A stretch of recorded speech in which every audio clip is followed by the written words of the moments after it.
Can the Mountaineers make the NCAA Tournament in year one under Ross Hodge? We will talk about that here today on Between the Eers.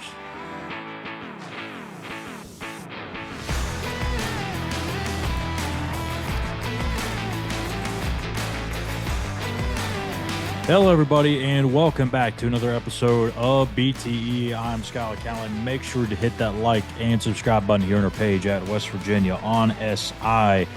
This week, we will have episodes Wednesday and Sunday, and then next week we'll get back into our regular schedule of Tuesday, Wednesday, and then the Walk Thru GameDay Show on Thursday, where we'll preview the matchup between West Virginia and UCF, and of course have the Mountaineer Postgame Show as well next week. So today I wanted to kind of spin the focus or shift the focus to the basketball side of things just for a day. We'll get back to football tomorrow, but Ross Hodge will be talking to the media once again this week, so figured this would be a good time with the bye week to be able to dip into a little bit of basketball talk and give them some love here. So Ross Hodge, year one, last time he talked with the media, he talked about pretty much how the team was progressing, his goals, and talked about Big 12 championship, talked about national championships as well. Just wanting to get this program back on track as fast as possible. And look, it's coach speak to sit there and say, yeah, we're, eyes are on the Big 12 title, but it's one thing to talk about it openly to the public and another to just kind of have that assumption. And I don't think it's necessarily lived on the basketball side of things recently because I think that expectation's always been there. Even last year with Darren DeVries, he was pretty open about pushing for a Big 12 title in year one. Even Josh Schuyler in his interim stint, he's like, hey, we're going for it, even though it didn't pan out. And then obviously Bob Huggins, he was always talking about trying to bring a national championship to Morgantown. But on football side, it didn't really exist, right? It was between Dana and Neil wasn't a whole lot of yeah, we're gunning for the Big 12 title. I mean, obviously that was the goal, but it wasn't something that was openly talked about. So now it's just kind of refreshing, I think, for Mountaineer fans to have that dynamic where you have the football and the basketball coach clearly, openly talking about titles. And it's refreshing to have that mindset instead of, oh, well, we got to go across this hurdle and jump these things. And I think instead of making the excuses, these guys, Rich Rod and Ross Hodge, are just gung ho about trying to figure a way to get it done. And Ross Hodge, I think, is going to be a really good coach here. I really think he's going to have a lot of success. I don't know what the timeline to winning really looks like in terms of the big picture, getting to a Big 12 title game or winning the Big 12 title, making deep runs in the NCAA tournament. But I think in year one, there could be a path for success. I think they could punch their ticket to the NCAA tournament, but it's not going to be easy, if I'm being honest with you. I think there's some legitimate concerns with this team, and it starts in the front court. I think Harlan Obioha, the UNC Wilmington transfer, that's the center, going to see a lot of playing time this year. I'm a little concerned with what his workload's going to be. He didn't average more than like 20, 21, 22 minutes per game throughout his college career. Now, you're hoping that he can get you 25 minutes plus, especially with the uncertainties behind him. They don't have another true center on the roster aside from Abraham Oyedir. And Oyedir was the only player from last year's roster that's back, redshirted, so didn't play. Is he ready to take a step? I don't know. Or is he going to be this year's kind of Ofri Neve and he's the one leftover or carryover but didn't even really play. So we'll see about that. But I think what they could do is play some small ball. Jackson Fields, the Troy transfer, could go down and play center. The problem is he's coming back from an injury that he had surgery. I believe it was his wrist. Don't have it here in front of me, so don't quote me on that. But I believe it was his wrist or his thumb or something like that, or his hand. So he's going to be coming back. I don't know that we have an exact timeline just yet. The last time we spoke to Ross Hodge, it was kind of up in the air. He was going to get back to basketball activity somewhat soon, but not sure if that means he's 100% for the season start or no. I don't know. But got to feel like there's going to be a little bit of um, carefulness about his usage at the beginning of the season. So maybe that's Brennan Lorian playing the five at times. Um, who knows? But I think there's legitimate concerns with this front court when Harlan is not on the floor, either getting a breather or when and if he gets into foul trouble. The other part that makes me a little concerned is the level of physicality from this group. If you look at what they have in the backcourt, whether it's Jasper Floyd, Amir Jenkins, the kid that reclassified. So now you're talking about a 17-year-old kid trying to get caught up to speed strength wise to playing in the Big 12, who's probably going to be your backup guard. You have Trayson Eaglestaff, who's a really good scorer. He can really fill it up, but he's really, just kind of long and lanky, doesn't have that big, thick build as your three. Honor Huff at the two is kind of undersized at like 5'11 or so. So there's some real concerns about the level of physicality. Now, maybe that's compensated by Harlan's presence at 7 foot, 200 and whatever, 250 pounds or whatever he is at this point. But still, from a 1 through 5, you're probably not where you need to be in the Big 12. And you're going to see, I mean, we all know this. Like the Big 12 is one of the most physical leagues in the country. Night in, night out, you're going to get banged around pretty good. And I just worry that by the time you get halfway through that just incredibly challenging and brutal Big 12 schedule, what is your health going to look like? Number one. And number two, what does that wear and tear take to these guys' bodies halfway through the schedule? Because I mean, the non-conference isn't no easy task either. I mean, they've got some early challenges with Pitt, Wake Forest, Ohio State. They've also got the tournament that they're going to be playing in the MTE.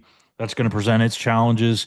This isn't necessarily some cakewalk through the non-con to get to Big 12 play. So how they hold up to then, I don't know.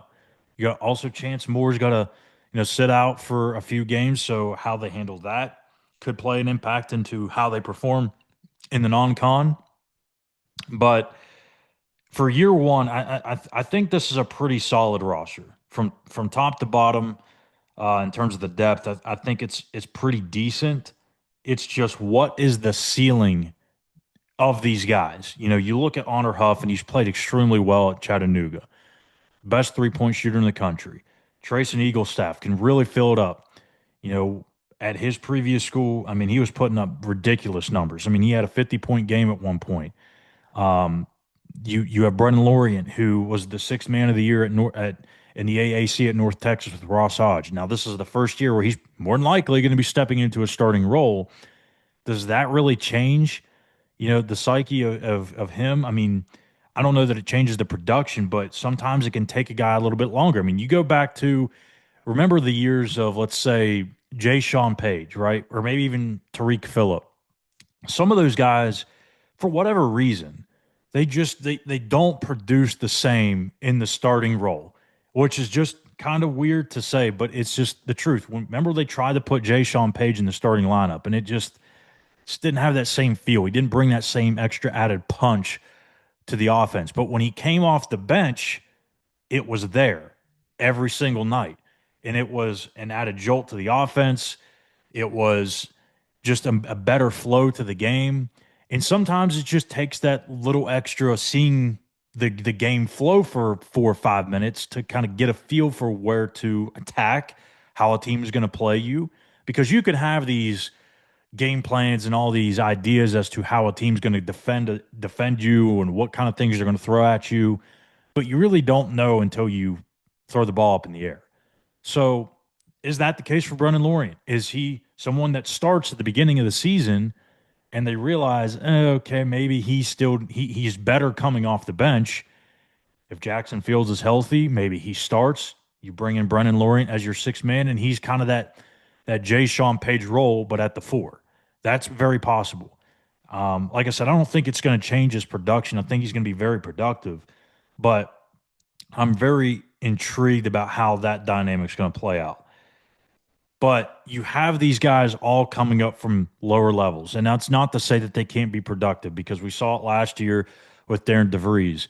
Javon Small was the straw that stirred the drink, but you had other guys play a key factor into their success, whether that was Eduardo Andre or Toby Okani, Joe Yesufu, who played at different various levels, but he got to start with DeVries at Drake. So there's different levels to this. So, I don't know that it's just this, hey, they've got X amount of guys coming from the mid-major level that it's time to panic. No, I mean, we've seen teams that were completely put together from mid-major levels or lower and went on to have deep runs in the NCAA tournament. That has nothing to do with it. It's about how these guys can come together and how well they mesh, how well they defend. And to me, as well as Honor Huff shoots and as good as Trace and Eaglestaff can fill up the cup, for this team to be successful, they are going to have to sit down and really play strong half court defense. I don't know what that's going to look like. Eaglestaff, probably not the best defender. Not to say he's not capable, but he's got to take it up a couple notches on that end. Probably the same thing can be said about Honor Huff. He's got to take it up another couple steps. We go back to Harlan Obioha. If he's in foul trouble or if he's just winded, needs a break, how do you compensate for his lack of presence underneath? I mean, that's a legitimate concern. So defensively, Ross Hodge, that's his calling card. He wants to be one of the best defensive teams in the country. You look at the numbers, defensive efficiency, that's one thing he's always going to point back to. As good as this team may be in scoring it, it's going to come back to defending. You don't play defense in this league, you don't stand a chance. So, can this team defend well enough to get to the Big 12 tournament and make a run or get to the NCAA tournament? I don't know. That's the big question for me. I think we're going to have to kind of see how that plays out in the first, 8 to 10 games to really truly know what this team can do. But the one thing that I think is going to be different from last year is it's not all going to be a one-man show on offense where it was Javon Small, and if Javon Small was taken out of the game because everybody knew that he was going to be the guy and they'd throw double teams at him and everything, you were kind of screwed. I don't know a better way to put it, but with this team, you have more options. I've already talked about Huff and Eagle staff, but Brennan Lorient can do some things as well. And whether that's Jasper Floyd at the point guard spot, he can do some things. He's not going to be as dynamic of a scorer, of course, as Javon was, but he can still do it. He's a three-level scorer. He can take the ball to the cup. You have different things that you can get to offensively versus what DeVries and that squad were able to do last year. Defense is going to be the big question. If they can play, I don't want to just settle for average, but if you can just get average level defense with that offense, you're going to have a chance. If it's anything below average, you're really going to be in a tough spot trying to outscore people, and that's just not where a spot that you want to be in, especially when you got to go on the road 9 times in league play and trying to outscore people. I mean, sometimes that's just a recipe for disaster. You're not going to outscore people on the road very often in terms of getting into those shootouts, if we want to use a football term, where it's the first to 90 or whatever wins. You don't want to be in those situations on the road. You got to play good defense, have that defense travel, because more often than not, the offense is going to be better at home than it is on the road. So my overall take is this is probably a team that hovers around 500. I'm still kind of back and forth as to what side of that 500 they're going to finish on.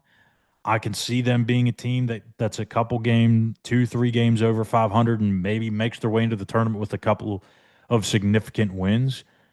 But if they get out to a shaky start and drop a couple games they probably shouldn't, well, then that could be on the other side of that 500 mark. So I'm going to say as of right now, This is a team that's going to be on the wrong side of the bubble, but I'll make my final record prediction probably here in a couple of weeks, probably the week of the scrimmage towards the end of this month. And you can hold me to it then. But until then, be easy on me. I'm going to do some more research. I've been knee deep in football, so we'll get some more info and more knowledge on this team. Obviously, like I said, we'll talk to Ross Hodge here in a couple of days, and then I think he's going to be talking again either next week or the week after. So we're going to get some more info about where this team is truly at, which will help me form my opinion as well as you guys as well. So let me know what you guys think in the comments section here on YouTube. Will West Virginia get to the tournament in year one under Ross Hodge? I know it's a way too early prediction. We can maybe come back here later in the month and have this discussion again, maybe have a better opinion on it and make our final prediction.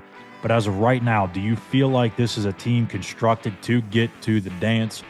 Let me know in the comments section, and I'll be happy to chat back and forth with you there. So thank you guys for tuning in to another episode of BTE. Make sure, again, you hit that like and subscribe button here on our channel. It really helps us out here on West Virginia on SI. We'll be back tomorrow with another episode, and we will see you guys then.